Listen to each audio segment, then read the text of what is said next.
آخر وہ دن آ گیا تھا جب روحین کی زندگی کا سب سے بڑا فیصلہ ہونے والا تھا۔ وہ تینوں صبح ہی گاؤں کے لیے نکل چکے تھے۔ آگے فراز اور ڈرائیور تھے، جبکہ پچھلی نشستوں پر سمن اور روحی۔ بلکہ گرے اور وائٹ کنٹراسٹنگ بہت نفیس لباس میں روحی کی تمام تر خوبصورتی آج کھل کر بھی کھلی ہوئی نہیں تھی۔ وہ بس چاہتی تھی کہ یہ راستہ جلدی سے کٹ جاتا اور وہ اپنے ارتجاع کی ہاتھ سے تلاش کا ثمر پا جاتی۔ دل تو پھر سے ہول رہا تھا کہ نہ جانے آج بھی ازل کا خالی پن، نامرادی پھر سے اس کے راستے میں دشواری بن کر نہ آ جائے۔ سمن نے محبت اور تسلی سے اس کی کملائی اور بوجھل روحین کا ہاتھ تھامے حوصلہ دیا، مگر وہ اس وقت ایک رسائی اور تکلیف کی کیفیت میں گندی ہوئی تھی۔ نظر سامنے مرر پر گئی تو ایک دھڑس زدہ نظر وہاں بھی روحین کا حوصلہ پست نہیں ہونے دے رہی تھی۔ مت گھبرائیں روحین، عبداللہ ہی ارتجاع ہوگا، آپ کو ہمت کرنی ہوگی، یہ وقت بہت مرادوں کے بعد آیا ہے، خود کو سنبھالیے۔ جب اس شخص کو لگا کہ اس کی آنکھیں روحین کی اداسی نہیں ہلکی کر پائیں تو وہ اپنے میں سے ہائی لفظ لیے ایک اور مہم کو کوشش کر رہا تھا، مگر اس کی اداسی ہنوز ویسی ہی تھی۔ سمن بھی اداس سی اس بات میں سر ہلا رہی تھی۔ مجھے بہت ڈر لگ رہا ہے۔ اف، اگر آج بھی میں مایوس کر دی گئی تو شاید یہ میری زندگی کا آخری دن ہوگا۔ نہ چاہتے ہوئے بھی وہ دردناک سا رو پڑی تھی۔ اس کی آواز کے اتار چڑھاؤ میں تھکن زدہ لرزش تھی۔ سمن نے فوراً سے اسے خود سے لگا کر ایک درد بھری نظر بائی پر ڈالی جو خود پریشان حال تھا۔ وہ روحی کو اس قدر مایوس نہیں دیکھ پا رہا تھا۔ روحی کی بھی اتنے سالوں سے اکٹھی کی ہمت آج ہی ٹوٹی تھی۔ دل میں پلتے دکھ اور خدشے کو زبان دیتی ہوئی وہ غمگین تھی۔ بس میری جان، ابھی سے خود کو مایوس مت کرو، تم دیکھنا آج تمہارے سارے دکھ ختم کر دیے جائیں گے۔ اللہ پہ بھروسہ رکھو روحی۔ نہیں پلیز، یہ آنسو ہٹا لو۔ روحی کو خود سے الگ کیے اس کے بے حال چہرہ ہاتھوں میں بھرے سمن بھی روئی سی لگی، اور فراز جا کر بھی روحی کی یہ تکلیف فی الوقت ختم نہیں کر سکتا تھا۔ پلیز گاڑی روکیں۔ روحی کو لگا اس کا سانس بند ہو رہا ہے۔ ڈرائیور نے فوراً اسے پہلے فراز کے اشارے پر گاڑی روکی۔ سمن تو پریشان ہو چکی تھی، مگر روحی شاید خود کو نارمل کرنا چاہتی تھی، تبھی باہر سڑک پر نکل گئی تھی۔ گاؤں کا راستہ شروع ہو چکا تھا، مگر روحی کا دل اس ہاں نہ کی تکلیف میں گم چکا تھا۔ سمن نے ہی فراز کو اشارہ کیا تو وہ بھی سر ہلائے باہر نکل گیا۔ گاڑی سے کچھ دور پیچھے ہی روحی کھڑی رو رہی تھی۔ شاید وہ بے انتہا خوفزدہ تھی۔ اس کی نازک سی آنکھیں بوجھل تھیں اور چہرہ سرخی میں اٹا دکھائی دے رہا تھا۔ فراز اس کے قریب ہی جا کر کھڑا ہو گیا تھا۔ ڈارک بلو ٹی شرٹ اور وائٹ ٹراؤزر پہنے، ہلکی پھلکی تراش خراش والی داڑھی کے سنگ وہ سحرانہ وجاہت کے لیے آج نارمل حلیے میں ملبوس تھا۔ روحی نے اس کا اپنے پاس کھڑا ہونا محسوس کیا تو فوراً اسے پہلے اپنی آنکھیں پوچھتی ہوئی نارمل ہوئی۔ جانتا ہوں یہ سفر آپ کے لیے تکلیف دہ ہے، پر تکلیف کے بعد آسانی ہوتی ہے روحین۔ آپ تو بہت بہادر ہیں۔ آج تک میں آپ کے حوصلے سے انسپریشن لیتا آیا ہوں، اور اب جب آپ کو اسے اپلائی کرنے کی سب سے زیادہ ضرورت ہے تو آپ اسے لوز کر رہی ہیں۔ پلیز خود کو تکلیف مت دیں۔ فراز اسے دونوں کندھوں سے پکڑتے اپنے روبرو کیے، بہت نرمی اور حوصلہ دیتی نگاہوں کا سایہ کیے بولا تھا۔ روحی نے اس شخص کو نظر اٹھا کر دیکھا تو اسے وہ فی الوقت اپنا سب سے بڑا ہمدرد لگا تھا۔ محبت سے دیکھتا ہوا، ساتھ اپنے ہوا سے اڑتے بال جمائے وہ روحی کو بنا کہے بھی حوصلہ دے رہا تھا۔ محبت نبھانے کا ہر رنگ اس شخص نے خود پر بہت مہارت سے اوڑھ رکھا تھا۔ یہ میرے بس میں نہیں فراز، میں خوف زدہ ہوں، میرا ارتجاع مل جائے گا نا؟ شاید وہ اپنے اس ہمدرد سے ایک اور آخری تسلی چاہتی تھی۔ فراز نے آج پہلی بار اس کی آنکھوں سے رسنے والی دردناک نمی کو پہنچنے کی جسارت کیے پورے مان سے اس بات میں سر ہلایا تھا، اور یہ ایسا طلسم تھا کہ روحی کو لگا وہ واقعی مضبوط ہو گئی ہے۔ ہمارے آنسوؤں کو اپنی ہتھیلی میں قید کر لینے والے واقعی ہم سے بے انتہا محبت کرتے ہیں۔ مل گیا، سمجھے، اب چلتے ہیں۔ جتنی جلدی آپ کی تکلیف ختم ہو اتنا اچھا ہے۔ آ جائیں۔ تھوڑا حوصلہ پا کر روحی بھی اب پہلے سے بہتر لگی تھیں۔ ایک تشکر کی نظر وہ فراز رحمان پر ڈالے اس کے ساتھ ہی گاڑی کی طرف بڑھ گئی تھیں۔ فراز کا متبسم چہرہ صرف روحی کو بہتر محسوس کروانے کے لیے تھا، کیونکہ اس شخص کا دل جس قدر خوفزدہ تھا یہ وہی جانتا تھا۔ مجھے سمجھ نہیں آئی کہ آپ نے مجھے یہاں کس لیے بلایا ہے۔ سب خیریت ہے تایا جان؟ یہ ایک دبئی کا اوپن ایریا تھا، جہاں سے ایک روڈ آگے جا کر دو میں تقسیم ہو رہی تھی۔ ایک طرف بہت بڑا لگژری ایریا تھا اور دوسری طرف چند ایک ہوٹلز تھے۔ عبید اپنے سامنے کھڑے تنے تاثر والے جواد ملک کو حیرانگی لیے اس فاہمیہ انداز سے بظاہر بہت ریلیکس ہو کر بولا تھا۔ جواد ملک کے چہرے پر ایک دم چمک ابھری تھی۔ ہاں برخودار، ابھی سب سمجھ بھی آ جائے گا اور اچھی طرح ازبر بھی ہوگا۔ دور دور تک فی الحال ان دونوں کے علاوہ کوئی نہ تھا۔ سڑک پر کچھ فاصلے پر ہی جواد کی گاڑی کھڑی تھی۔ جواد کا لہجہ بظاہر نارمل اور پرسکون تھا، مگر عبید کو وہ کچھ طنزیہ لگا تھا۔ تبھی وہ 2 قدم مزید چلتا ہوا ان کے روبرو آیا تھا۔ عبید نے ایک اچٹتی نگاہ ڈالے ان کے چہرے کے سکون کو نوٹس کیا۔ ایسی بات ہے تو دیر کیسی، سمجھائیے اور ازبر کروائیے۔ بڑے غرور سے وہ سینے پر ہاتھ باندھے جواد کی آنکھوں میں جھانکے حیرت اور تجسس سے استفسار کر رہا تھا۔ جواد کو نہ جانے کیوں اس کی یہ حرکت دیکھ کر ہنسی آئی تھی، کیونکہ آج وہ عبید ملک کا سارا غرور چھیننے آئے تھے۔ عبداللہ یا عبید، کس نام سے پکاروں تمہیں؟ جواد کی آنکھوں کی صفاقی اور شیطانی ہنسی نے ایک لمحے کو عبید کا چہرہ ساکھ کیا تھا۔ یہ اسے عبداللہ کیوں کہہ رہے تھے؟ اس کے دماغ میں جواد کا لہجہ کھٹکتا سنائی دیا۔ کیا مطلب آپ کی اس بات کا؟ عبید ہاتھ سے چھوٹا۔ مطلب یہ کہ تم بھلے 2 نام رکھتے ہو پر پھر بھی بے نام ہو، کیونکہ تمہارا کوئی تیسرا نام بھی ضرور ہے۔ کیا سمجھا تھا تم نے کہ تم کوئی بھی 30 مار خان ہو، کوئی فاتح یا کوئی بہت اونچی ہستی ہو؟ آج میں تمہیں تمہاری پستی سے واقف کروانے آیا ہوں عبید۔ جواد کی آنکھوں میں زہریلی حقارت تو آئی تھی، مگر عبید کا دماغ ضرور معاف ہوا تھا۔ اسے جواد کی آواز اپنے کانوں میں دردناک انداز بجتی محسوس ہوئی تھی۔ آپ یہ کیا کہہ رہے ہیں؟ کیا مطلب اس ساری فضول گوئی کا؟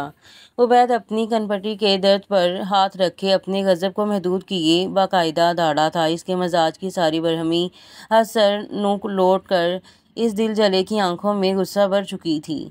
فضول گوئی نہیں تمہاری اصلیت نہیں بلکہ نقلیت۔ اصلیت تو نہ جانے کیا ہوگی۔ تم نے میری بیٹی کی ریجیکٹ کیا، اس کی تذلیل کی۔ کیا سمجھتے ہو کہ میں اس سب کے بعد تم پر کوئی رعایت کروں گا؟ نیور۔ یہ راز جیسے میں نے پچھلے 24 سال سے امانت رکھا تھا، مگر تمہاری اکڑ، ہٹ درمی اور غرور نے مجھے مجبور کیا کہ میں اپنا عہد توڑ دوں۔ ایک کے بعد ایک ہتھوڑے کی مانند جواد کی کہی باتیں اسے پتھر کر رہی تھیں۔ عبید بہت ضبط کیے اپنی لال آنکھیں کیے یہ بکواس سن رہا تھا، مگر اس کا دل چاہا کہ آج وہ ساری تمیز بھول کر اس شخص کا گریبان پکڑ لے۔ آپ اپنی لمٹس کراس کر رہے ہیں، ایسا نہ ہو کہ میں کوئی بے ادبی کر جاؤں۔ عبید کے چہرے کی رگیں تن کر غضبناک ہوئی تھیں۔ اسے اس شخص پر آج بے رحمی کی حد تک غصہ تھا۔ تم سے اور امید بھی کیا کی جا سکتی ہے؟ نہ جانے کس کا خون ہو۔ اس سے پہلے کہ وہ مزید بولتے، عبید زخمی شیر کی طرح ان تک پہنچ کر اپنا ہاتھ آگے کر چکا تھا۔ بس اس سے آگے ایک لفظ نہیں سنوں گا۔ عبید کا ضبط ٹوٹ رہا تھا۔ جواد نے ایک خبیث قہقہہ لگایا۔ سننا تو پڑے گا تمہیں، آج سب سننا پڑے گا۔ آج میں جواد ملک تمہیں تمہاری 2 کوڑی کی اصلیت بتاؤں گا۔ تمہاری حقیقت، یہ نام، یہ عزت، یہ شہرت اور یہ تمہارا غرور سب ہی خاک کروں گا۔ دل پر گہری چوٹ لگانے کے بدلے میں تمہاری روح میں شگاف ڈالوں گا۔ جواد تو بے رحمی کی حد کو چھو چکے تھے۔ عبید کی آنکھوں کی سرخی نے نمی کا روپ دھارا تھا۔ اسے لگا آسمان اس پر آ گرا ہے۔ کیا کہنا چاہتے ہیں آپ؟ یوں لگا کسی گہری کھائی سے ایک آخری گونج ابھری تھی جس نے بس بجھ جانا تھا۔ تم عبید ملک ہو؟ ہاں تم اس خاندان کے ایک اڈاپٹڈ بچے ہو، یتیم خانے سے لایا ہوا وہ بچہ جس نے مہرین کی خالی گود بھری تھی۔ ہاں مہرین اور دلاور تمہارے ماں باپ نہیں ہیں، تم ایک لاوارث ہو، اور آج میں نے تمہیں ایک اور بار لاوارث کر کے اپنا بدلہ لے لیا ہے۔ جواد کے لفظ اس کمزور سے شخص پر بم کی مانند گر پڑے تھے۔ عبید کو لگا وہ یہ سنتے ہی مر گیا ہے، اس کے پیروں تلے سے زمین نکل گئی ہے اور چھت سے آسمان ہٹا لیا گیا ہے۔ کتنی ہی دیر وہ جواد کے لفظوں کا زہر اپنے اندر اترتا محسوس کرتا رہا۔ نہیں، ایسا نہیں ہو سکتا تھا۔ اسے یقین تھا کہ یہ جواد ملک کی کوئی چال ہے۔ خود کو کچھ بہتر کیے وہ اپنے چہرے پر حقارت سمیٹ لایا تھا۔ گھٹیا پن کی ساری حدیں پار کر گئے آپ۔ مجھ سے بدلہ لینے کے لیے آپ نے ایسا جھوٹ بولا؟ شرم آنی چاہیے آپ کو۔ آپ کے کسی بدبخت جھوٹ پر مجھے یقین نہ ہے اور نہ آئے گا۔ کمینگی کی لازوال مثال ہیں آپ مسٹر جواد ملک۔ کاش میری تربیت مجھے اجازت دیتی کہ میں آپ کا سانس روک سکتا۔ عبید اس انسان پر مشتعل اور طیش زدہ ہو کر سرد آواز میں دھاڑا تھا، اور وہ الٹا دانت نکالے ہنستے ہوئے مڑ کر گاڑی کی طرف گئے اور اندر سے ایک فائل نکال کر دوبارہ سے اس وحشت ناک حال کو آئے عبید ملک کی طرف آئے، جو ان کے ہاتھ میں فائل دیکھ کر سن ہو چکا تھا۔ جانتا تھا کہ تم میری بات کو یوں ہی فائر گرانٹر لوگ ہیں بھائی، جذباتی اور مغرور گھمنڈی جو ٹھہرے، یہ لو اپنی اصلیت کا ثبوت، کیا میری طرح تم ان کو بھی جھٹلا پاؤ گے؟ عبید نے اپنے بے یقین ہولناک چہرے کے سنگ اس فائل کو دیکھا جو جواد اب اس کے ہاتھ میں تھما چکے تھے۔ یہ وہی فائل تھی جس میں عبداللہ کی تصویر، نام اور اسے گود لینے کے لیے تمام قانونی دستاویزات درج تھے۔ ملک ہاؤس تک عبید کی آمد کا ہر ثبوت اس فائل میں درج تھا۔ عبید کے ہاتھ اسے تھامتے ہوئے کانپے تھے۔ دل نے خواہش کی کہ کاش زمین پھٹ جائے اور وہ اس میں غرق ہو جائے، مگر یہ فائل مت کھولے۔ جواد ملک کے چہرے کا یقین تو اس بے حال شخص کو مار رہا تھا، دل تو اس اذیت کے پیمانے کو کہیں غرق کر دینا چاہتا تھا، مگر دماغ بھی خود کو اذیت دیتے ہوئے اسے کھولنے کا مشورہ دے رہا تھا۔ عبید نے خود کو نارمل کیا اور فائل کھول لی۔ اصل لرزہ تو عبید پر تب طاری ہوا جب جواد کی کہی ہر بات ہولناک سا سچ بن کر لفظوں کی صورت اس کی آنکھوں میں زہر بھرتی چلی گئی۔ جواد کی ہر بات سچ تھی۔ اس فائل پر کورٹ کے جج کے باقاعدہ اڈاپشن کے سائن تھے۔ پوری فارمیلٹیز کے بعد مہرین اور دلاور نے اسے اڈاپٹ کیا تھا۔ عبید کو اپنی سانس رکتی ہوئی اور سر کی شریانیں پھٹتی ہوئی محسوس ہوئی تھیں۔ یہ آج سے 24 سال پہلے کی بات تھی۔ ملک ہاؤس کی چھوٹی بہو شادی کو 4 سال بیت گئے تھے، مگر اللہ نے اولاد سے محروم رکھا۔ بچوں کی خواہش نے مہرین کو نڈال کر دیا تھا۔ دلاور انہیں بہت سمجھاتے تھے کہ یہ سب اللہ کے کام ہیں، مگر وہ اپنی اس کمی کے ساتھ خود کو ادھورا محسوس کرتی تھیں۔ اتفاق سے ایک دن دلاور کے ایک بہت پرانے اسکول کے دوست نے انہیں اپنے گاؤں دعوت پر بلایا۔ وہ اس گاؤں کے کونسلر تھے۔ اسی دوران ان کا اسی قبائلی گاؤں کے ایک یتیم خانے کا سفر طے پایا تھا۔ ان دنوں وہ یتیم خانہ بہت پسماندہ اور نامقبول ترین تھا، مگر وہاں کی کونسلر ہونے کے ناطے دلاور کے دوست نے انہیں اپنے اس چھوٹے سے ادارے کا وزٹ کروایا، جس کا مقصد اس یتیم خانے کی شہر میں پبلسٹی کروانا اور اس کے لیے مراعات کا بندوبست کروانا تھا۔ وہ وہاں مہرین کے ساتھ ہی گئے تھے، مگر اسی وزٹ کے دوران مہرین کی نظر اس سب سے الگ اور پیارے بچے پر جا اٹکی تھی۔ بہت کمزور سا دکھائی دیتا بچہ عبداللہ، جسے دیکھتے ہی مہرین کی پیاسی ممتا جاگ گئی اور وہ اس بچے کو اپنانے تک کا سوچ بیٹھی۔ وہاں کے آنر سے بات کرنے پر پتہ چلا کہ وہ بچہ 6 ماہ پہلے ایک لکڑ ہارا لے کر آیا تھا۔ اسے وہ جنگل کے راستے میں زخمی ملا تھا۔ اس بچے کے سر پر بہت گہری چوٹ آئی تھی، جس وجہ سے وہ ٹھیک سے بول تک نہیں پایا تھا۔ وہ خاموش دکھائی دینے والا عبداللہ نہ بول پانے کی وجہ سے اپنی تکلیف بھی نہیں بتا سکتا تھا۔ اس کی یہ سچویشن جاننے کے بعد مہرین کا اسے اپنانے کا ارادہ مزید تیز ہوا تھا۔ انہیں بھی لگا تھا کہ وہ بچہ بہت ساری کیئر کا مستحق ہے۔ دلاور نے ہمیشہ سے مہرین کی بات کو افضل رکھا تھا، لہٰذا انہوں نے ان کی اس خواہش کا احترام کرتے ہوئے اس بچے کو گود لینے کا فیصلہ کر لیا تھا۔ بظاہر وہ بچہ ٹھیک دکھائی دیتا تھا، مگر اس کی اصل تکلیف تب شروع ہوئی جب وہ اسے قانونی طور پر اپنا بیٹا بنا کر اپنے گھر لائے۔ وہ خوبصورت آنکھوں والا عبداللہ عبید ملک بن گیا۔ اڈاپشن کے کچھ ماہ بعد ہی ایک روز وہ شدید بخار میں لپٹ کر اپنی سانس بند کر گیا تھا۔ اس روز اسے ڈاکٹر کے پاس لے جانے کا ایک طویل سلسلہ شروع ہوا۔ اس بچے کے سر میں جمع خون اس حادثے کے 1 سال بعد اپنا اثر دکھانے لگا۔ شروع میں اسے انتہا کا بخار ہوتا۔ وہ معصوم بالکل نیم جان ہو کر دلاور اور مہرین کی جان نکالنے لگا، مگر جب اس کی صحت بہتر ہوتی تو مہرین اسے اپنے دل سے الگ نہیں کرتی تھی۔ دلاور کو بھی وہ بچہ اپنی جان سے بڑھ کر عزیز ہوتا گیا۔ ان دونوں کے ساتھ ساتھ میمونہ اور جواد نے بھی اس بچے کو دل سے قبول کیا تھا۔ اس کی مسلسل تکلیف پر سب ایک سے افسردہ ہو جایا کرتے تھے۔ تب صرف کرن اور حمزہ تھے۔ 7 سال تک عبید کی اس بیماری کا علاج چلتا رہا۔ مہنگے سے مہنگے علاج اور ادویات، تھراپیز نے اسے بولنے پر اکسا تو دیا تھا، مگر اس سب نے اس بچے کے دماغ کو بہت کمزور کر دیا تھا۔ 10 سالہ عبید ملک عام بچوں سے بہت الگ تھا۔ وہ بس اپنی ماں کے لیے مسکراتا تھا، جو اسے دن رات اپنے وجود کا حصہ بنا کر اس کی دیکھ بھال کرتی تھی۔ اس باپ کے لیے مسکرانے لگا جو اس کو خود میں بینچ کر مضبوط رہنے کا حوصلہ دیتے تھے۔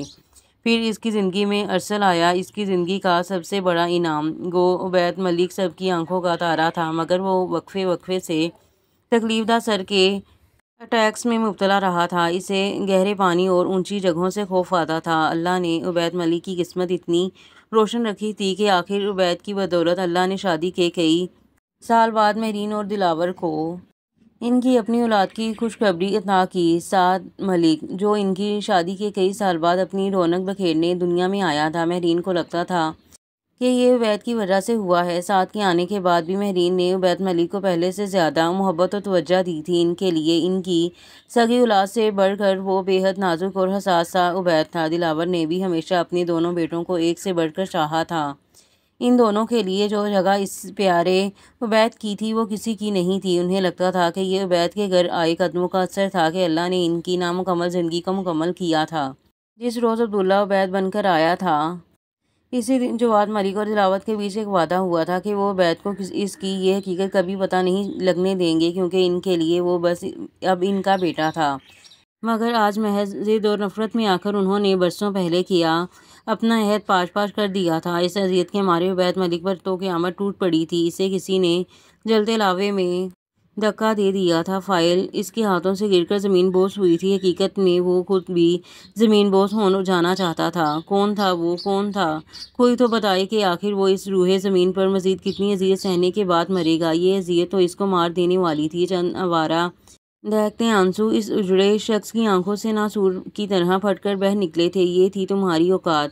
تم اس قابل ہی نہیں تھے کہ میں تم سے کوئی رشتہ جوڑتا۔ یہ بس میری بیٹی کی ضد تھی۔ وہی غرور اور انا جس پر تم اکڑتے تھے آج مٹی ہو گیا ہے۔ آج میرا بدلہ پورا ہوا۔ یہ تھی وہ فلم جو جواد ملک کی تحریر کردہ ہے۔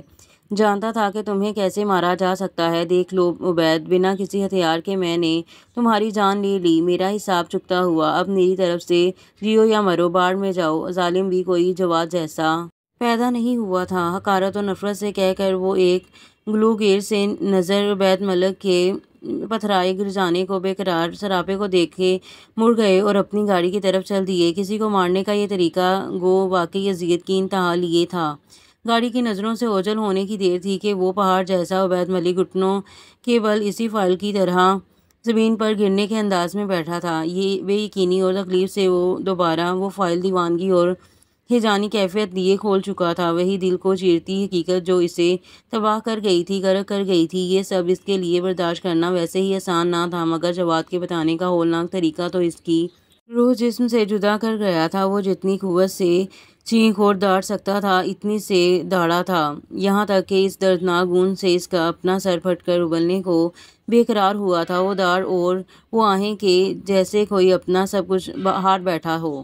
یعنی وہ آج خاک سے بھی زیادہ بے وقت تھا۔ اسے اپنی حالت بہت قابل رحم لگی۔ خود پر اسے بہت عرض تھا اور اپنے ہونے پر صرف افسوس تھا۔ ہا ہا ہا، او مائی گاڈ ڈیڈ، آپ سچ کہہ رہے ہیں؟ اف، مجھے اس گھٹیا شخص کا منہ دیکھنا تھا۔ مس کر دیا میں نے جواد کی کال اور یہ اپنی لازوال فلم کے نشر ہونے کی اطلاع نے تو حیا ملک پر ایک بار پھر بے حسی چڑھا دی تھی۔ ارسل اور میمونہ پر ہونے والا دکھ اور غصہ اب بالکل فراموش ہو کر عبید ملک کی بربادی کا جشن بن کر حاوی تھا۔ اب اس کا منہ دیکھنا تو دور، تم اس کا نام بھی نہیں لو گی۔ میں نے اپنا وعدہ پورا کیا ہے حیا۔ اب وہ شخص مرے یا جیے ہمیں نہ پرواہ ہے اور نہ کرنی ہے۔ میں واپس آتا ہوں تو پہلا کام حمزہ اور تمہاری شادی ہوگی۔ اب بہت ہو گیا ہے، مزید کوئی بے چینی نہ مجھے چاہیے نہ میں تمہیں اس کی اجازت دوں گا۔ شادی والی بات پر تو حیا کا پارا پھر سے ہائی ہو چکا تھا۔ یہی موقع تھا کہ وہ جواد کو میمونہ اور ارسل کی ساری سازش کا بتا ہی دیتی۔ اسے اب ارسل سے چھٹکارا چاہیے تھا۔ آپ کو کچھ بتانا ہے؟ آپ کی بیوی نے میرے ساتھ بہت برا کیا ہے، مجھے دھمکا کر میرا نکاح ارسل سے کر دیا ہے۔ آپ ان دونوں کو بھی سزا دیں اور آ کر اس ارسل سے میری جان چھڑوائیں۔ دوسری طرف جواد بنا کسی طیش میں آئے بہت پرسکون سا تاثر لیے تھے۔ یہ واقعی ان کو چونکا دینے والی خبر تھی۔ میمونہ کی اتنی جرأت، واہ، داد دینی چاہیے اس کو۔ ہاں ہاں، ارسل کافی اچھا ہے۔ میرا نہیں خیال کہ تمہیں جان چھڑوانے کی ضرورت ہے حیا۔ باقی بنا مجھ سے پوچھے اور مجھے بتائے اس نے اتنا بڑا فیصلہ کر کے مجھے حیران کر دیا ہے۔ میں اسے ضرور سزا دیتا اگر یہ فیصلہ غلط ہوتا۔ پہلی بار اس نے نیک کام سر انجام دیا ہے۔ سچ پوچھو تو مجھے ارسل ہی پسند تھا۔ یہ تو تمہاری ضد تھی جس کے آگے میں نے ہار مان لی تھی۔ باقی میں کل تک آ جاؤں گا۔ تم فی الوقت کسی سے کوئی بات مت کرو۔ ارسل کے متعلق جذباتی ہو کر مت سوچو۔ حیا پر تو بے ہوشی طاری ہونے کو بے قرار تھی جب اس نے جواد کی باتیں سن کر ہضم کیں۔ اسے اب اپنا آپ پھر سے دہکتا محسوس ہوا تھا۔ ڈیڈ پلیز، مجھے وہ ارسل بہت زہر لگتا ہے۔ آپ جلدی آ کر یہ معاملہ ہینڈل کریں اور ان دونوں کو وہیں مرنے دیں۔ یہی سزا ہے ان کی۔ حیا اپنے غصے کو ہر ممکنہ کوشش کیے دبانے کی کوشش میں تھی، مگر وہ فی الوقت بس مرنے اور مارنے کے موڈ میں تھے۔ کول ڈاؤن حیا، پہلے میں نے تمہاری بات مانی تھی اور اب تم مانو گی۔ میں اس ٹاپک پر کوئی انکار نہیں سنوں گا۔ Take care.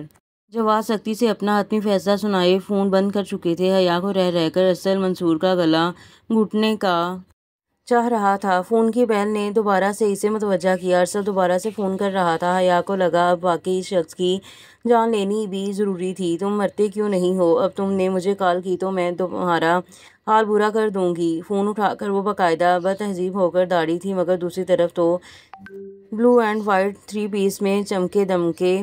ارسل صاحب کمال کی شریر مسکان سے اس داڑ زدہ آواز پر فون کان سے تھوڑا ہٹا چکے تھے۔ وہ گھر کے باہر ہی گاڑی سے ٹیک لگائے حیا کے کمرے کی طرف نظریں جمائے کھڑا تھا۔ اس ارسل کو بھی ابھی گن گن کر بدلے لینے کا موقع ملا تھا تو کیوں نہ لیتا۔ اف شکل دل نشین مگر کوئلے جیسی زبان ہے تمہاری مسز ارسل۔ اپنا کیا وعدہ لگتا ہے بھول گئی ہو؟ میں گھر کے باہر تمہارا ویٹ کر رہا ہوں، فوراً سے نیچے آؤ۔ حیا تو اس کی اس بات اور حکم پر پتھر بنے خود ساختہ سی کھڑکی کی طرف گئی۔ پردہ ہٹایا تو وہ سامنے ہی میچنی سی بتی سی لیے غضبناک سی تیاری کیے کھڑا اب اس کو ہاتھ ہلا رہا تھا۔ حیا کا دل یہی کیا کہ اب کوئی چیز اس کے سر میں دے مارے۔ باہر آتی ہے میری جوتی، دفع ہو جاؤ ورنہ یہیں سے تمہیں گولی مار دوں گی۔ حیا نے حقارت اور غضب لیے اسے وارن کیا، جس پر ارسل بھی ذرا سنجیدہ ہو کر گاڑی سے الگ ہوئے رخ پھیر چکا تھا۔ اس سے پہلے کہ میں اندر آؤں اور سب کے سامنے تمہیں اٹھا کر لے جاؤں، نیچے آؤ، میں انکار نہیں سنوں گا۔ ہائے ارسل صاحب کا یہ دل لوٹ کرنے والا ظالمانہ ستم تو حیا کی سیٹی بھی گم کر چکا تھا۔ یہ بندہ اسے اب واقعی دماغ کا ہلا لگ رہا تھا۔ ذرا جو اسے بے عزتی اور ذلت کی پرواہ ہو۔ تم مجھے حکم دینے والے کون ہو؟ اپنی اوقات میں رہو۔ حیا فوراً اسے کمرے کے کھلے دروازے تک گئی اور اسے بند کیے لوک کر گئی۔ شاید وہ بھی ارسل سے اب خوفزدہ سی تھی۔ میں تمہارا سب کچھ اور اوقات مت کرو یار، یہ نہ ہو آج ہی تمہیں ارسل اپنی اصل اوقات دکھا دے۔ 10 منٹ تک اگر تم نہ آئی تو میں خود آؤں گا، پھر جو ہوگا اس کی ذمہ دار تم ہوگی۔ رخ پھیر کر ہی محترم خڑوس سی دھمکی دے کر کال کاٹ چکے تھے۔ حیا نے ایک پتھر نظر کٹے فون پر ڈالی اور ایک پھر سے کھڑکی میں ارسل اب گاڑی کے اندر بیٹھ چکا تھا۔ آج اس کی تو طبیعت صاف کروں حیا ملک، یہ جو مجھے حکم دے رہا ہے آج میرے ہی ہاتھ سے مرے گا۔ فون کو ایک بار پھر بیڈ پر پھینکتے وہ شاید ریڈی ہونے گئی تھی۔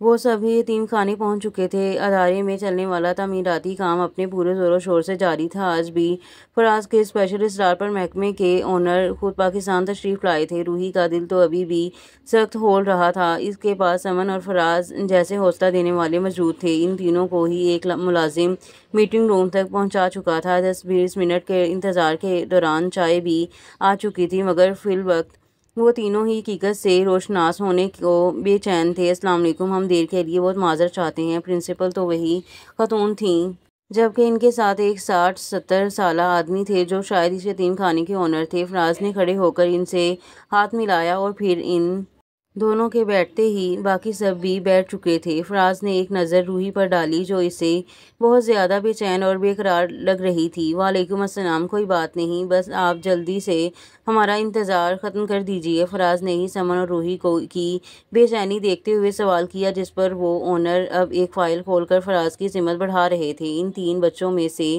یہ اس تیسرے عبداللہ نامی بچے کی تصویر ہے، آپ بچے کی شناخت کر لیجیے، پھر میں آپ کو اس بچے کا موجودہ پتہ دے دیتا ہوں۔ فراز نے فائل خود دیکھنے کے بجائے ساتھ بیٹھی روحی کی سمت بڑھا دی تھی۔ روحی اس کے چہرے کو دیکھ رہی تھی جہاں ابھی بھی تسلی تھی۔ روحی کا دل چاہا وہ اس اذیت ناک بے قراری سے کہیں دور بھاگ جائے۔ آنکھیں جو کر اس فائل کو دیکھنے سے انکاری تھیں، مگر دل تو اس لمبے انتظار کا خاتمہ چاہتا تھا۔